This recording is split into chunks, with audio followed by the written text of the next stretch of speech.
Hi, I'm Eric. I coach the 10 to 14-year-old part of Team TIAA-CREF 5280 Magazine's junior squad. I've been riding bikes and racing for almost 10 years now, including some of the biggest stage races back on the East Coast. Now, rather than racing so much, I spend a lot of my time coaching juniors. So I'm hoping that the same information that I pass along to them can be useful to you.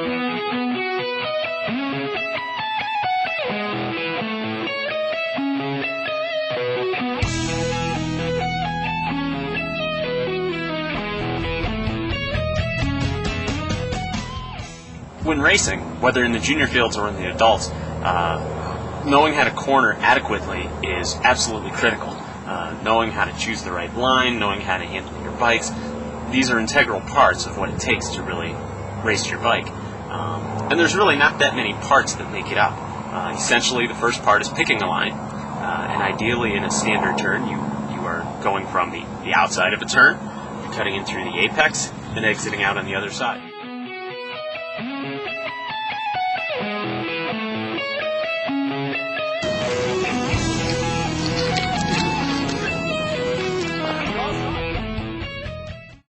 Well, the most important thing, guys, in going through a turn at high speed is just you have your outside leg straight like that, and you just want to put all your weight on that outside foot. That's the most important thing.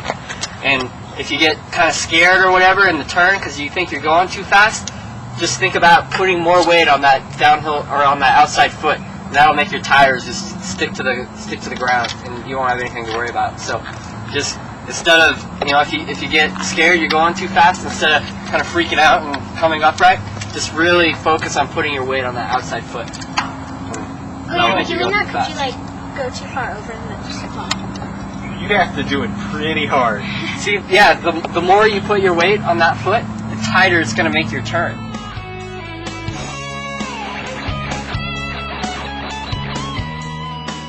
So the second part of counter steering is actually initiating the turn, and you do that with your hands. However, unlike what you may be used to, you're not pointing the bike into it the way you would expect.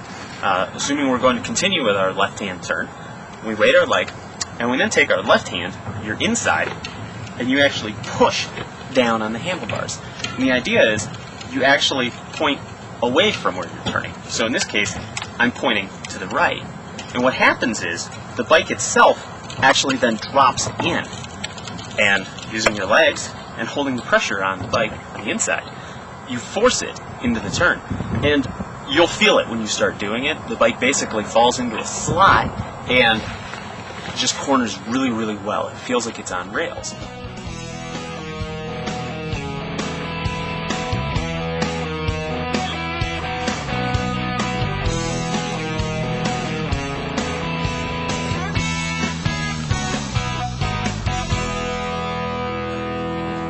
So you might notice that we're actually doing this in my neighborhood, and depending what your conditions are, this could be good or bad.